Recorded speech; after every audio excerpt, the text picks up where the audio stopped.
Muito bom estar novamente com vocês, e o nosso desejo é que a paz de Deus, o shalom de Deus, esteja sobre a sua vida e a vida da sua família, nesse momento complexo que todos nós temos vivido. Mas agora é a oportunidade que nós temos de refletirmos na palavra de Deus e compreendermos com maior exatidão os propósitos dele para as nossas vidas nesse tempo de pandemia. Para tanto, nós começamos na última semana uma nova série de reflexões. Nós estamos falando sobre reconstrução, a agenda de uma geração. Essa pandemia gerada pela Covid-19 tem afetado todas as esferas da nossa sociedade.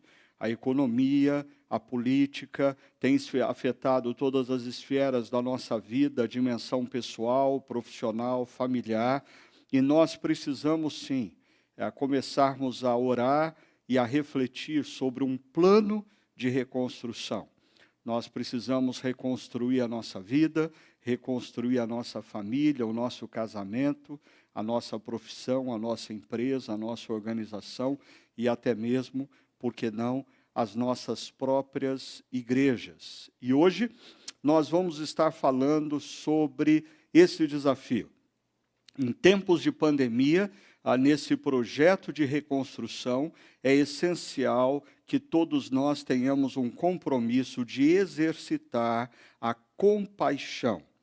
Para tanto, nós temos estudado a vida de Neemias, um personagem do Antigo Testamento, e você conhece a história de Neemias no livro de Neemias, que se encontra no Antigo Testamento. Deixa eu falar um pouquinho mais para você que ainda não conhece, ou para você relembrar quem é esse Neemias.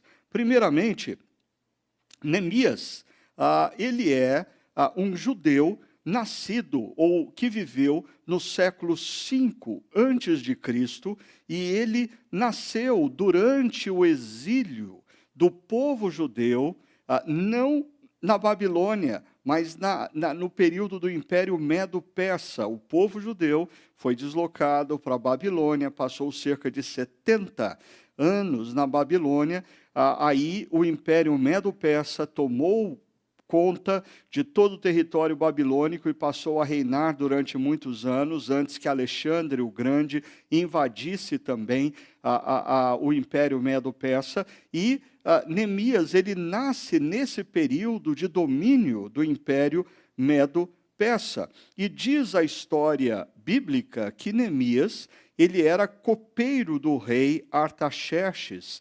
E ser copeiro do rei não significava guardar os copos do rei, mas era um cargo de altíssima confiança, porque a vida do rei dependia de Neemias. Neemias era responsável por toda a parte de alimentação do rei, pela supervisão de tudo que era produzido em termos de alimento e bebida, a fim de que o rei não corresse o risco de ser envenenado. Então aí você imagina o quanto o rei devia confiar em Neemias, e isso me faz lembrar, quando nós conversamos sobre fé no exílio, a importância que nós temos no mundo atual de homens e mulheres cristãos que atuam em diferentes áreas da sociedade com excelência, atuam com responsabilidade, influenciando aqueles que detêm o poder nas organizações, nas empresas e nos governos. Mas ainda, eu queria destacar para você que o evento específico que nós estamos estudando da vida de Neemias se dá por volta de novembro a dezembro do ano de 445. É impressionante como a Bíblia nos dá precisão nessa data, ao fixar a vida de Neemias e o episódio que nós estamos estudando, num período muito específico do reinado do rei Artaxerxes. Neemias se encontrava em Suzã, que era uma das capitais do Império Medo-Persa, a capital de inverno do rei, quando ele recebe a visita do seu irmão Hanani.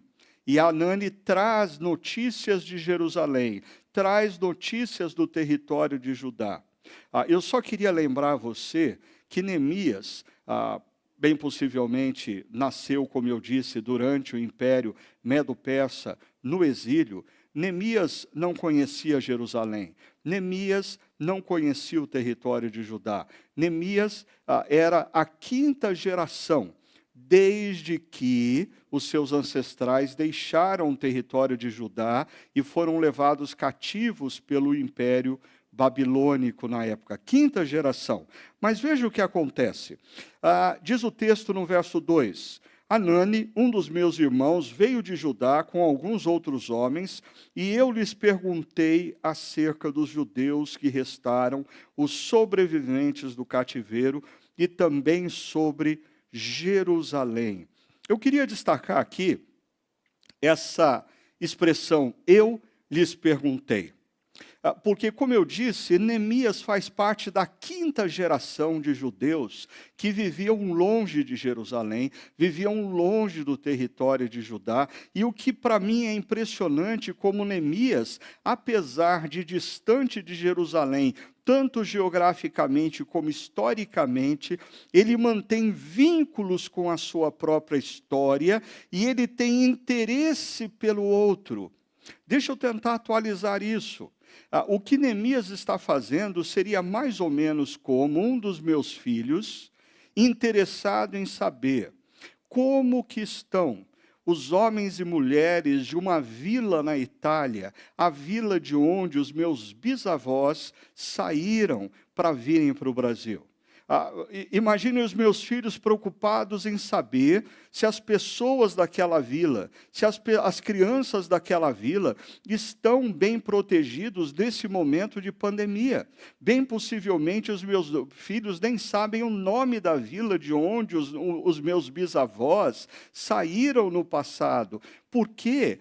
Nós fazemos parte de uma geração altamente centrada no presente e com os olhos voltados para o futuro. O Robson Cavalcante, pastor anglicano já falecido, já na década de 90 costumava dizer que a nossa geração é uma geração que sabe absolutamente tudo o que aconteceu nas últimas 24 horas, mas tem pouquíssima consciência do que isso significa à luz dos últimos 24 anos. Nós somos uma geração tão centrada no nosso próprio umbigo, tão centrada no nosso próprio presente, que até mesmo aqueles que são cristãos, discípulos de Cristo, têm transformado a missão em algo individual. Qual é a sua missão? Esse é um conceito secular, esse é um conceito do mundo corporativo. Descubra a sua missão. Quando nós falamos dentro da perspectiva cristã, quando nós falamos do conceito missão, a partir de uma perspectiva bíblica, Deus tem revelado a minha missão através dos meus antepassados. Constantemente o povo de Israel ouvia falar do Deus de Abraão, de Isaac e de Jacó. Isaac escuta constantemente a expressão de Deus, o que eu revelei ao seu pai Abraão. Jacó escuta a expressão de Deus, o que eu revelei a Abraão e a Jacó. Assim, nós precisamos perceber que conhecer o nosso passado, conhecer a história dos nossos pais, conhecer a história dos nossos avós, são elementos essenciais, primeiro, para nós conhecermos a nós mesmos. E, consequentemente, para nós termos um discernimento acerca da nossa própria missão. A nossa missão não é algo que Deus deu a um indivíduo. A nossa missão é parte do que Deus deu a um povo. O que Deus tem dado de geração em geração. Eu queria, se você quer refletir um pouco mais sobre isso, eu queria estimular você a dar uma olhada nesse período que nós estamos aí, dentro de casa, nessa série Relacionamentos Líquidos, que fala muito sobre essa falta de conexão com o outro, como a gente tem estabelecido relacionamentos superficiais, como nós nos desconectamos tão facilmente das pessoas, como nós tornamos descartáveis os nossos relacionamentos. Isso tem acontecido, inclusive, nesse período de pandemia, em relação aos nossos pais, aos nossos avós, ou talvez em relação aos nossos antepassados. Se você é um jovem discípulo de Cristo, você precisa perceber que dentro da concepção bíblica, a sua missão não é uma missão individual. A sua missão faz parte de uma história que Deus vem construindo através de homens e mulheres do passado, incluindo os seus pais, os seus avós, os seus bisavós, e você compreender essa história lança à luz a sua mente, dá discernimento ao seu coração para perceber qual é o propósito da sua vida no seu momento em que você se encontra. Mas aí, nós encontramos no verso 3, e eles, Anani e os seus amigos, me responderam: aqueles que sobreviveram ao cativeiro e estão lá na província passam por grande sofrimento e humilhação. O muro de Jerusalém foi derrubado e as portas foram destruídas pelo fogo. E agora eu queria destacar essa frase: eles responderam. Neemias pergunta, Anani responde. E é interessante, o que Anani responde é uma informação que vai gerar grande impacto sobre a vida de Neemias. Perceba, o que nós temos aqui é uma conversa aparentemente informal, uma conversa aparentemente ordinária. Por um lado, Neemias pergunta, por outro lado, Anani responde. Informação é dada. No entanto, em meio a essa informação, emerge discernimento. Discernimento que o Espírito Santo de Deus está falando através dessa conversa. Discernimento de que o Espírito Santo de Deus está querendo dizer alguma coisa através dessa informação. Por isso que nós, como cristãos, precisamos ser conhecidos como pessoas constantemente atentas ao mover de Deus nas nossas histórias, a voz do Espírito, através dos acontecimentos e através dos encontros que temos, mesmo aqueles que nos parecem altamente ordinários. Essa informação lança luz na mente e no coração de Neemias, discernimento, gerando uma agenda que vai determinar grandemente a missão de Neemias nos próximos anos e décadas da sua vida. Deixa eu atualizar isso para você, colocando o seguinte. Como eu disse, nós somos uma geração que sabemos absolutamente tudo o que aconteceu nas últimas 24 horas, mas temos pouquíssimo discernimento para entender o que isso significa à luz dos últimos 24 anos. Por isso, eu acho muito perigoso nós ouvirmos os noticiários, assistirmos os telejornais, lermos os jornais, sem nunca ponderar o que de fato está acontecendo na história e o que Deus está me convidando a fazer diante do momento histórico que nós estamos vivendo.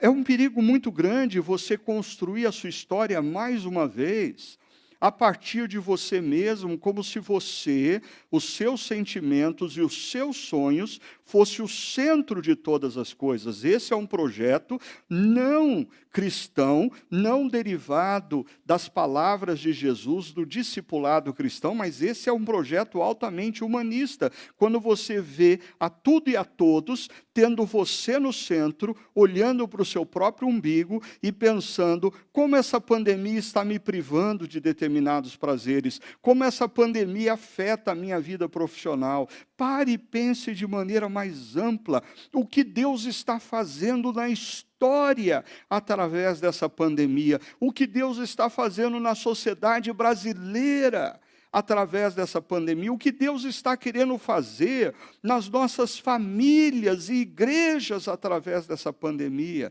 e, consequentemente, o que Deus está me desafiando a ser e fazer em meio a todo esse contexto. Eu tenho 2 fotos que eu guardo com muito carinho. Eu tirei essas fotos no Museu de Billy Graham, que tem no Wheaton College, uma cidadezinha próxima da cidade de Chicago, nos Estados Unidos.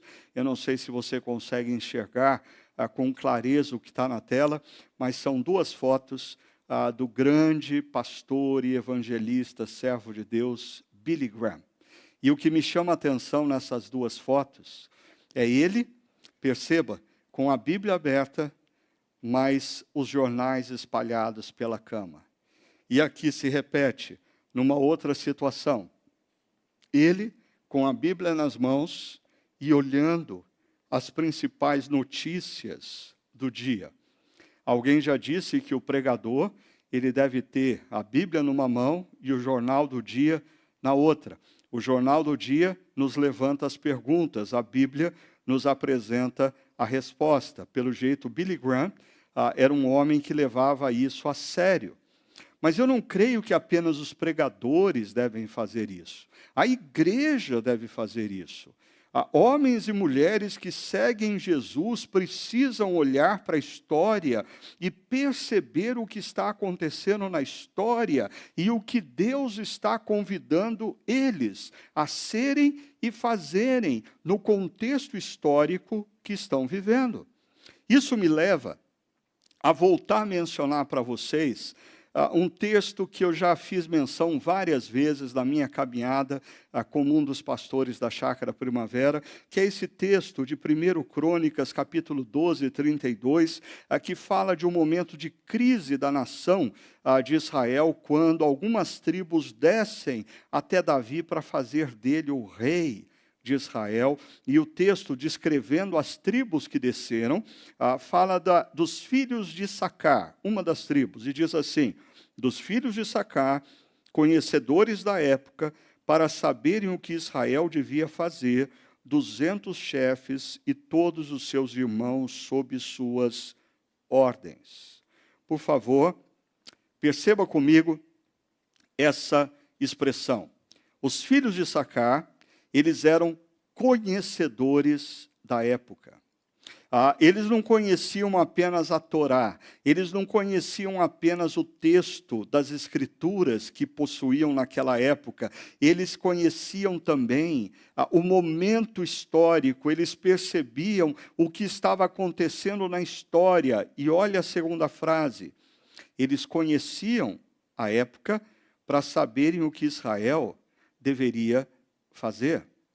Consequentemente, nós, como igreja, nós, como cristãos, devemos sim orar, devemos sim ler a Bíblia, refletir sobre os ensinamentos bíblicos, mas nada disso vai fazer sentido e diferença se nós não percebermos o mundo em que nós estamos vivendo, os desafios que emergem e como nós vamos ter que viver como cristãos nessa nova realidade que se apresenta diante de nós. É por isso que, como filhos de Issacar, nós aqui, na Chácara Primavera, temos procurado compreender a nossa época para sabermos exatamente o que homens e mulheres que seguem a Jesus, o que a igreja, no contexto em que nós nos encontramos, deve fazer nesse momento. Alguns de vocês, pastores, presbíteros, diáconos, líderes de grupos pequenos, líderes de ministérios da nossa comunidade, já tiveram contato com esse material, a Chácara Diante do Novo Normal. Alguns de vocês que são membros da nossa comunidade, ao longo dessa semana, vão poder ter contato, se assim o quiser. Nós vamos ter 3 encontros abertos para a membresia e para os participantes da nossa comunidade que se interessam em conhecer mais profundamente quais são os passos que a nossa comunidade está dando nesse momento histórico e por onde nós pretendemos seguir. Mas deixa eu mostrar para vocês algumas coisas que eu creio que são básicas e que devem unir o nosso pensamento como discípulos de Cristo Jesus nesse momento histórico. O primeiro deles é: nós precisamos reconhecer que nós estamos adentrando num período de dança. O que isso significa? Por mais que nós possamos estar contentes, felizes em perceber que nas últimas 2 semanas houve um pequeno declínio na média de contaminação e de mortes, um pequeno declínio. Nós precisamos notar que nós ainda vamos viver um período grandemente caracterizado pela dança. Por quê? Na medida em que nós temos o declínio de contaminados e de mortos, nós vamos viver períodos nas nossas cidades de flexibilização. Mas na medida em que aumentarem o número de contaminados e mortos, nós vamos ter novamente restrições e prefeitos, governadores, governantes, pastores, empresários vão precisar ter a coragem e a rapidez para agir em situações como essa.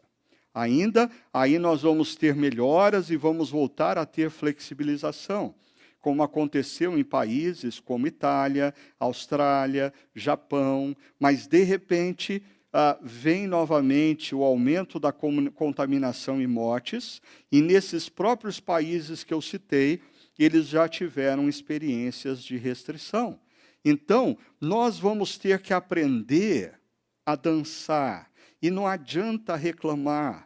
Nós vamos ter que aprender durante um período a tomar cuidado, ainda evitar sairmos quando não existe a necessidade, quando sairmos usarmos máscara, evitarmos festas e aglomerações, evitarmos a proximidade física de pessoas, quando nos encontrarmos com alguém, mantermos aí a distância de 1,5 metro, 2 metros, com máscara. Porque perceba, bem possivelmente, do momento em que nós vamos ter, nós tivemos um probleminha aqui, espera aí. Do momento em que nós vamos ter a administração dessa crise, ou seja, a crise entrou num período administrado. Isso não significa que os casos terminaram, e que nós não temos ainda mortos, mas a crise está administrada, mas nós ainda não temos vacina. Bem possivelmente, nesse período entre a crise razoavelmente administrada, até nós termos uma vacina, nós vamos ter que viver esse período da dança. E eu sei, alguns de vocês têm ouvido nos telejornais ou lido nos jornais acerca das mais variadas pesquisas relacionadas à vacina, mas observe aqui, eu tenho esse quadro para você, das universidades e laboratórios farmacêuticos que estão mais avançados na pesquisa. No topo da lista, nós temos aqui a Universidade de Oxford, com a farmacêutica AstraZeneca, que o governo brasileiro já comprou antecipadamente 100 milhões de doses dessa vacina. Nós temos aqui, em 6º lugar, a Sinovac, da China, que o governo do estado de São Paulo também tem uma parceria, o Instituto Butantan vem trabalhando para nós termos uma vacina, mas se você observar nessa coluna aqui, o início da produção comercial dessas vacinas que estão em estágio mais avançado, a previsão é abril a junho do ano que vem. Então, quando nós falamos, nós vamos ter uma vacina até dezembro, nós vamos ter uma vacina até janeiro, isso não significa que, quando for anunciado que nós temos uma vacina, na semana seguinte você pode ir no posto de saúde que já tem a vacina, ou você pode ir numa farmácia próxima à sua casa e você já vai ter a vacina. Não tem mais problema você se deixar contaminar pela Covid-19, porque quando você for hospitalizado já existe uma cura. Não, não é bem assim. E, além disso, nós vamos ter 2 desafios. Primeiro desafio, a produção de vacina para 7 bilhões de pessoas no mundo, mais de 7 bilhões. O segundo desafio vai ser a logística. Eu coloco essas coisas não para te desanimar, mas simplesmente para te conscientizar. Porque eu sinto que nós estamos vivendo um momento que parte da população e algumas igrejas começam a lidar como se a pandemia fosse coisa do passado, como se a pandemia já tivesse sido superada, como se não existisse ainda risco. Isso não é verdade. Nós precisamos nos conscientizar que os próximos 12 meses, bem possivelmente, oro para que esse período seja diminuído, mas bem possivelmente os próximos 12 meses, nós vamos ter que aprender a lidar com essa dança. Esse é o nosso tempo. Conhecer a nossa época para saber o que o povo de Deus deve fazer implica em nós irmos a fundo em algumas questões. Veja como o mundo está reagindo a essa possibilidade. Primeiro, nós encontramos no Wall Street Journal uma informação de que a Google já disse que os seus funcionários não voltam mais presencialmente até verão do próximo ano. E verão do próximo ano no hemisfério norte é justamente junho, julho, agosto do ano que vem. Então, a Google não trabalha com a possibilidade dos seus colaboradores voltarem ao trabalho presencial nos próximos 12 meses. Quando a gente pega a área de show business, ou seja, a Broadway já disse que os seus shows não voltam mais esse ano e, bem possivelmente, os shows só poderão ser retomados por volta de abril ou maio do ano que vem. E, mesmo assim, ainda existe um grande ponto de interrogação. Eu queria chamar a sua atenção para o seguinte: uma empresa como a Google não é uma empresa que toma decisões baseadas em achismos. Um mercado como o do show business nos Estados Unidos não toma decisões baseadas em mera intuição. Nós estamos falando de empresas e mercados que têm informações muito precisas. Milhões e milhões e milhões e milhões de dólares vão deixar de ser ganhos ou vão ser perdidos devido a essas decisões. Mas, mesmo assim, é nessa direção que empresas sérias e muitos mercados ou áreas da economia estão se alinhando. Mas como fica a igreja? Então, algumas semanas atrás, o pastor Andy Stanley, pastor da North Point, uma grande igreja em Atlanta, e esse é um pastor muito influente nos Estados Unidos, ele, numa entrevista, anunciou que a sua igreja não volta aos cultos públicos no ano de 2020. Agora, eu queria chamar a sua atenção para uma frase que aparece aqui, para ajudar você a ler. Eu a traduzi, a coloquei aqui abaixo. Eles dizem: nós da North Point, nós amamos demais vocês para abrirmos nossas portas no domingo pela manhã. Primeiro, antes que você me questione, porque às vezes as pessoas elas se concentram no que elas não ouviram e não no que elas ouviram.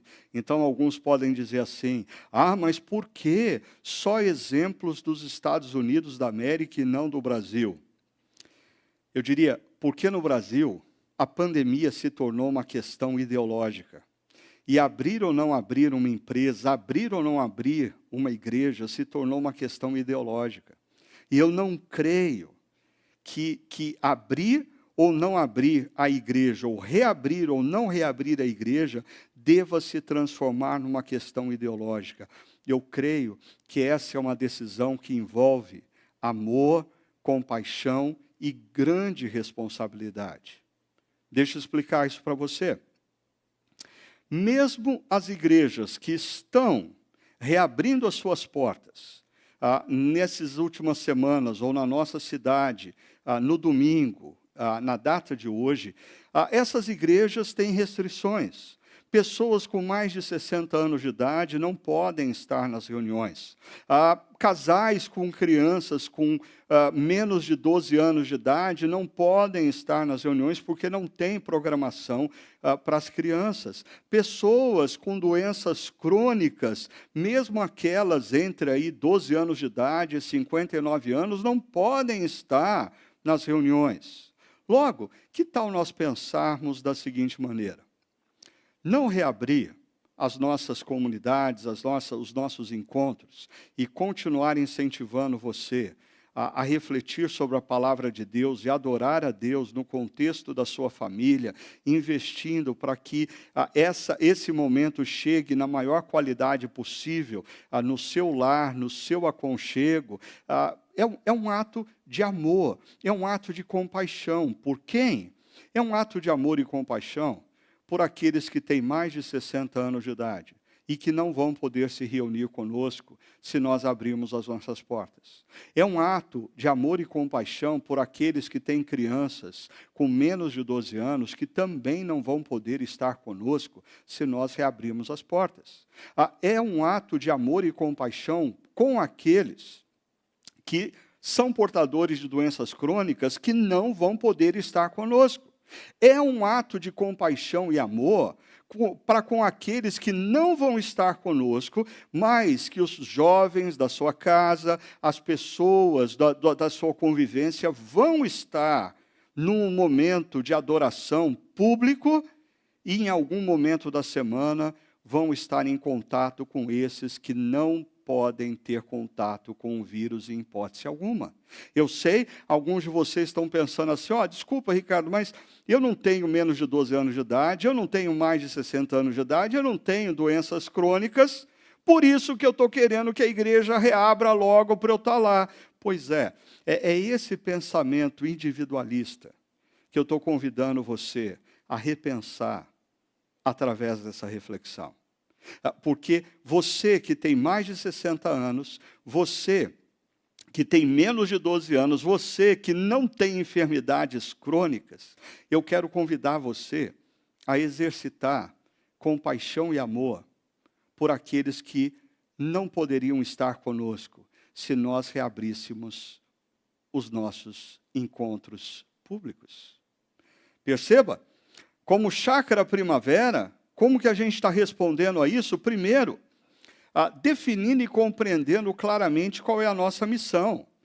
Nós, como comunidade cristã, nós não precisamos de prédios, nós não precisamos de encontros públicos nesse momento. Historicamente, o povo de Deus, no Antigo Testamento, passou 12 anos sem poder se reunir no templo, e nem por isso a fé esmoreceu, muito pelo contrário, eu acho que houve uma depuração, porque aqueles que são meros consumidores se dissipam ao longo disso, mas aqueles que são discípulos de Jesus vão buscar aprofundamento na palavra, vão buscar perseverança nesse momento, e a nossa missão como comunidade Chácara Primavera sempre foi e continua sendo comunicar a vida em Jesus de forma contemporânea, e nós nunca fomos tão contemporâneos como nesse momento, transmitindo os nossos encontros. A criativa, nós nunca tivemos que ser tão criativos como esse momento.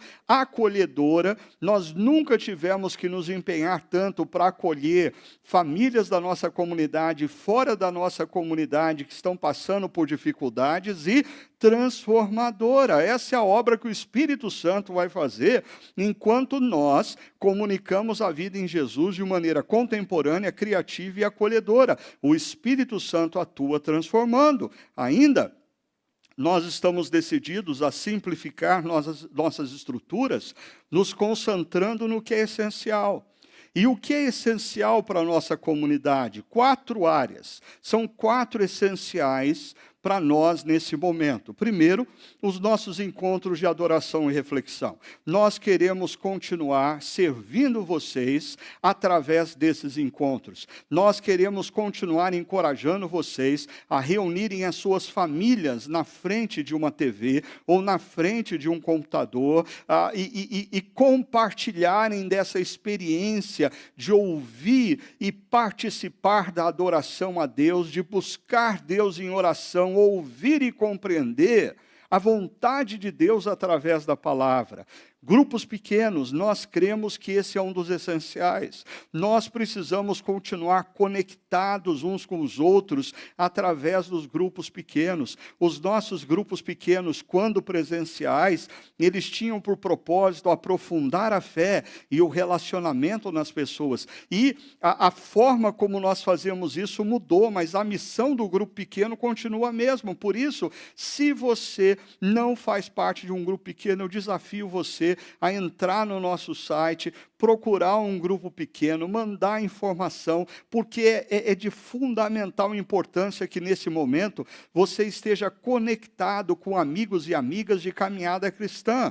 Um outro essencial é o cuidado pastoral.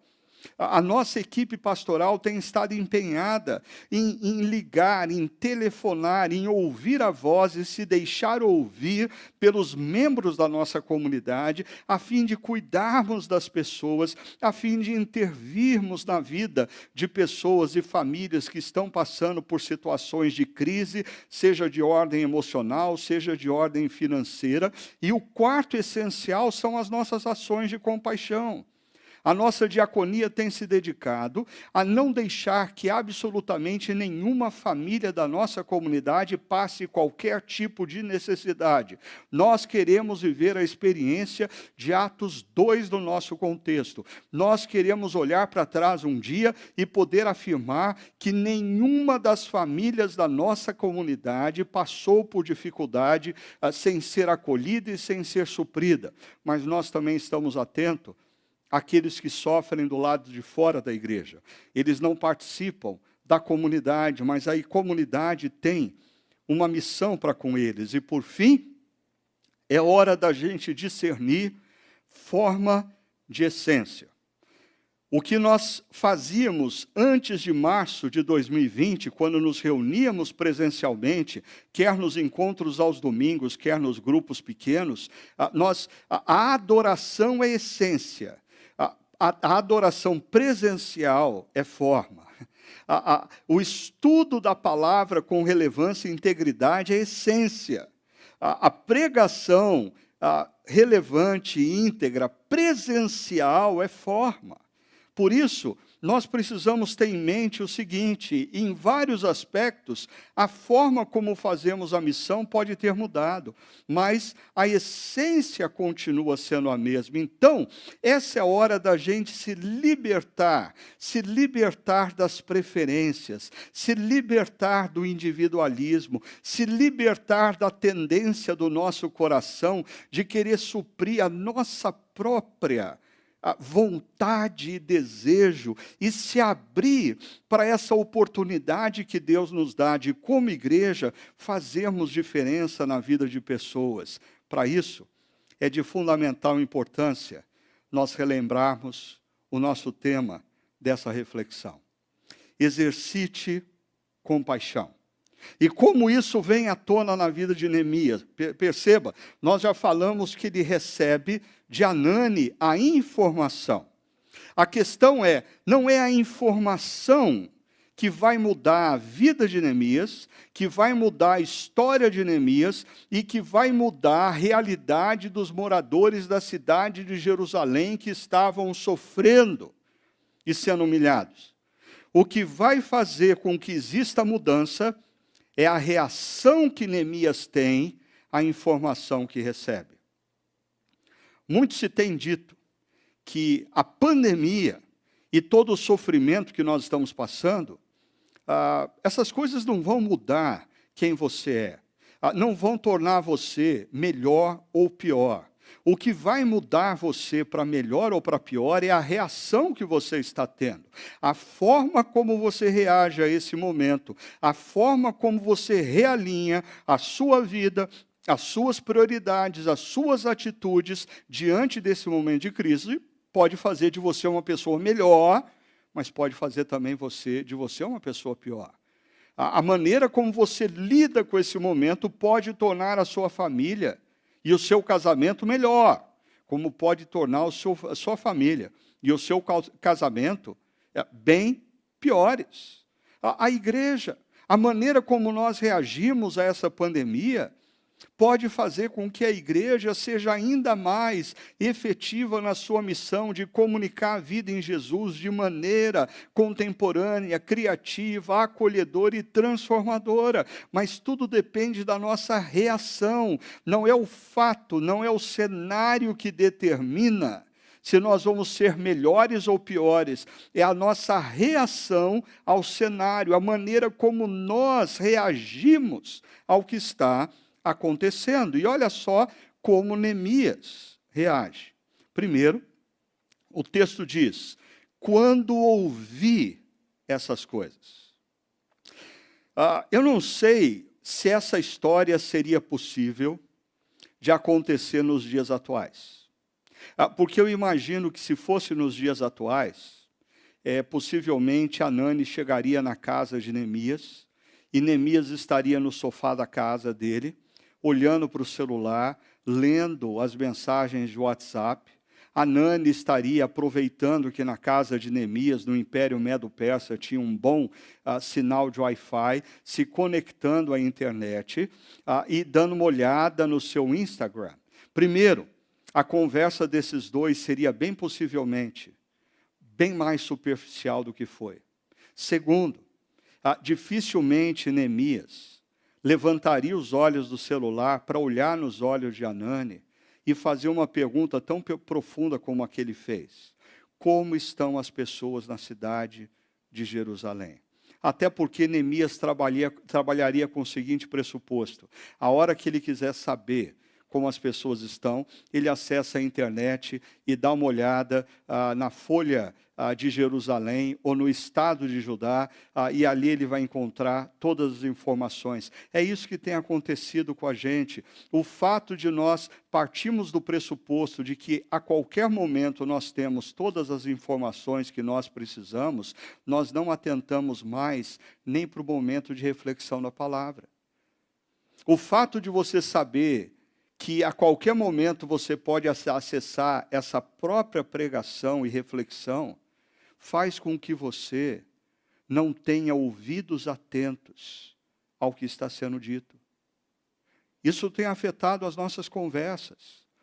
Nós somos incapazes de refletirmos e conversarmos com profundidade. Por quê? Porque nós estamos o tempo todo com a nossa atenção dividida.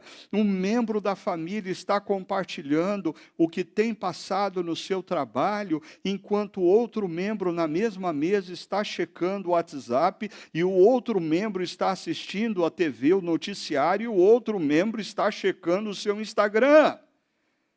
Isso tem afetado profundamente não apenas a profundidade dos nossos diálogos, mas a implicação desses diálogos para as nossas vidas.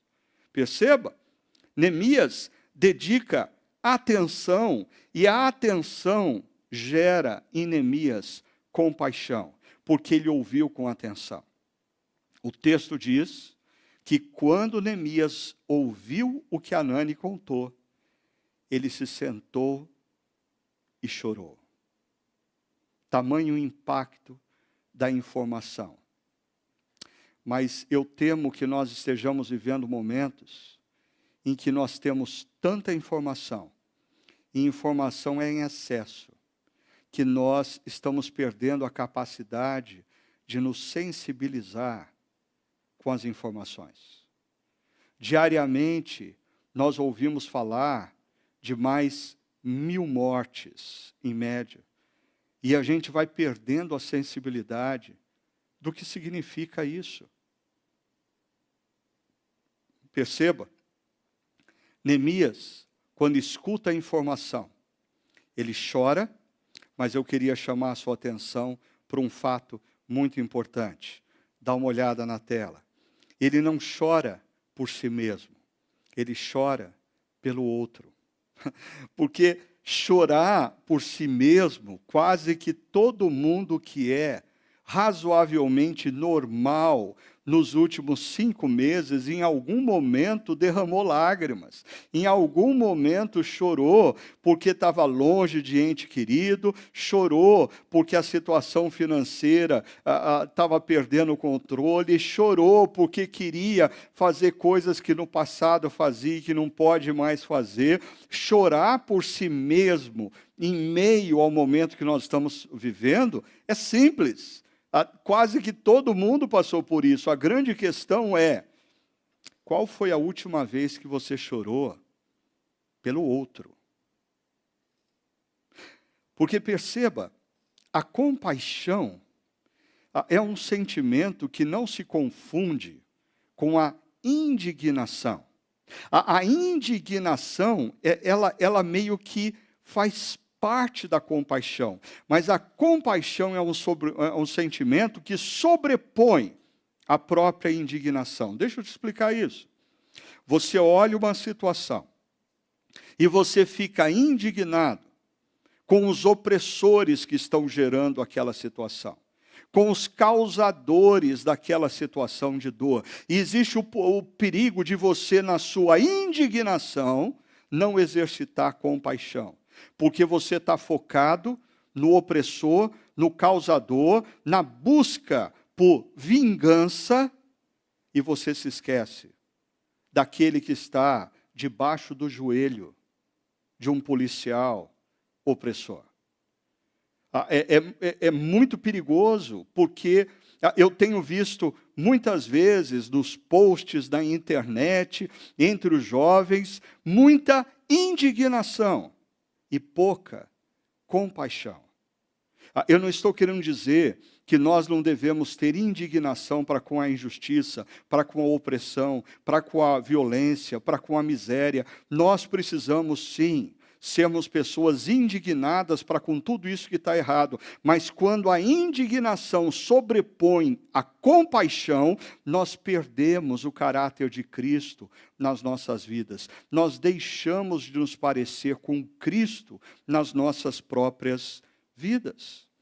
Perceba, se no nosso primeiro estudo, na nossa primeira reflexão, a informação gera um discernimento que dá a Neemias uma agenda, porque ele recebe a informação de Anani e o discernimento gera uma agenda, agora a compaixão define a motivação. Por que Neemias vai se mover na direção de Jerusalém? Para vingar os que estão sofrendo? Não. Para ajudar e acolher os que sofrem. Perceba, a compaixão, ela deve ser a fonte motivadora de toda e qualquer decisão que uma igreja, que um discípulo de Cristo, um homem ou mulher que segue a Jesus, faz.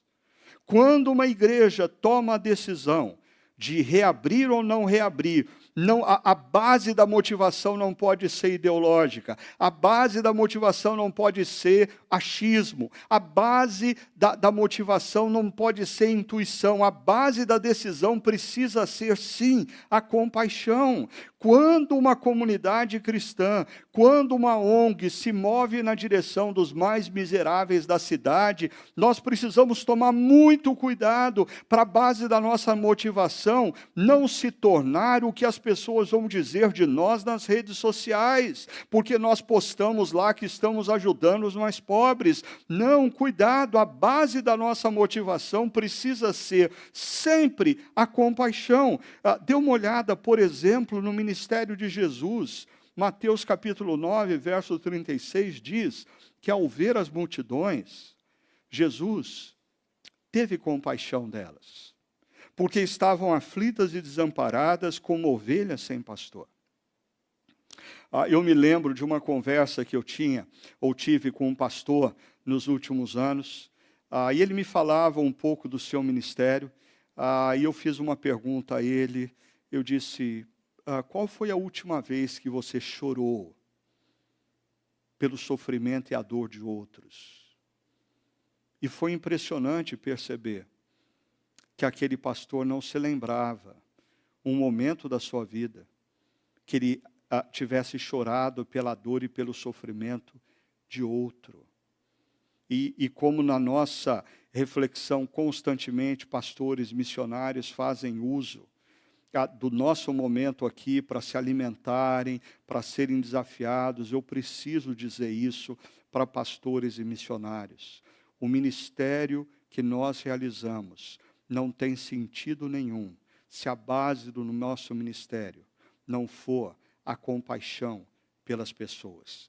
Absolutamente nada do que a igreja faça faz sentido se a base da nossa motivação não for a compaixão por vidas, o amor por pessoas, porque Jesus não andava pelas cidades pregando o evangelho, curando enfermidades, expulsando demônios, porque ele queria provar para o mundo que ele detinha todo o poder. Não, não é essa a base da motivação de Jesus.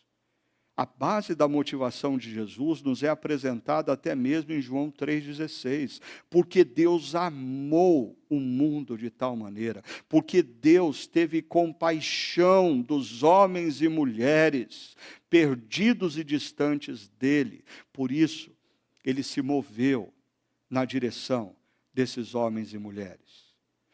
E fica muito claro a gente compreender tudo isso quando a gente vai para a primeira carta de Coríntios, capítulo 13, verso 1 a 3, um texto muito pregado e refletido nos casamentos e que pouco tem a ver com amor romântico, e tem muito a ver com amor à atitude, com essa compaixão que se move na direção daquele que sofre, essa compaixão que, entre optar pela indignação, volto a dizer, a indignação faz parte do processo, mas a compaixão, o amor pelo que sofre, deve sobrepor todas as nossas ações, todas as nossas decisões. E diz o apóstolo Paulo, ainda que você tome a decisão de abrir ou reabrir a sua igreja, ainda que você reúna 5.000 cestas básicas para distribuir entre os pobres da cidade, ainda que a sua igreja tenha 10.000 pessoas simultaneamente na internet, ainda que você faça o que você faz e se vanglorie pelo que tem feito, diz o texto, se não tiver amor, nada disso valerá. Nada disso. Assim, eu queria caminhar para a conclusão, desafiando vocês a 3 formas de você exercitar a compaixão a partir dessa reflexão. Eu queria deixar bem claro para você. O desafio maior para você exercitar o seu coração a compaixão passa por coisas simples, como talvez, no dia de hoje, você tomar a decisão que você vai gastar tempo ouvindo o que pessoas à sua volta têm a dizer com mais atenção. Talvez o exercício da compaixão para você hoje comece com você dedicando algum tempo para ouvir o seu pai, a sua mãe, o seu avô, a sua avó, ouvir as histórias que eles têm para contar e que lançam luz sobre o seu presente. Compaixão não é um exercício complexo. Compaixão se dá em pequenas atitudes. Ouvir com atenção, ter empatia para com o sentimento dos outros. Talvez o exercício da compaixão mude, hoje eu espero isso, mude a forma como você vai assistir o telejornal ou vai ler o jornal de hoje. Mas deixa eu te dar 3 aplicações práticas, principalmente para você que nos acompanha como membro ou participante dessa família estendida da Chácara Primavera. Primeira delas, nós temos levantado o que nós chamamos de caixa de esperança, com alimentos básicos, com um kit de segurança, máscaras, álcool gel, com um livro infantil e com um devocionário para adultos. Aqui na foto, eu não sei se você consegue ver, mas a alegria dessa criança, não com toda a quantidade de alimento que está sendo doado, mas com um livro que ele recebeu. Essa semana que se passou, a Sônia, minha esposa, foi encontrada numa rede social por uma pessoa que recebeu uma cesta dessa. E eu queria mostrar para vocês o que essa mulher que se chama Ângela disse para a Sônia. Oi, bom dia. Meu nome é Ângela. Eu ganhei o livro de vocês junto com a cesta básica que foi doada na creche, onde minha filha é matriculada no APAS, Paranapanema. E meu esposo gostou do livro e já leu tudo. Detalhe, é um devocionário para 365 dias, ele já leu tudo. Ele gostaria de saber como faz para adquirir outros livros. Eu achei fantástica essa informação, porque nós estamos levantando recursos para oferecer o que as pessoas estão precisando materialmente, alimento. Mas a nossa cesta da esperança chegou num lar onde, além da necessidade material, existia uma fome espiritual. E um homem leu o devocionário de 365 dias, possivelmente em 3 dias, e pedindo mais. O que nós podemos fazer acerca disso? Eu queria desafiar você, seja qual for o momento que você está entrando em contato com essa reflexão, a entrar no site igrejaemmovimento.org e fazer uma doação de qualquer valor pode acrescentar numa família o alimento que eles estão necessitando, ou talvez pode levar uma família a palavra espiritual que eles estão buscando nesse momento de crise.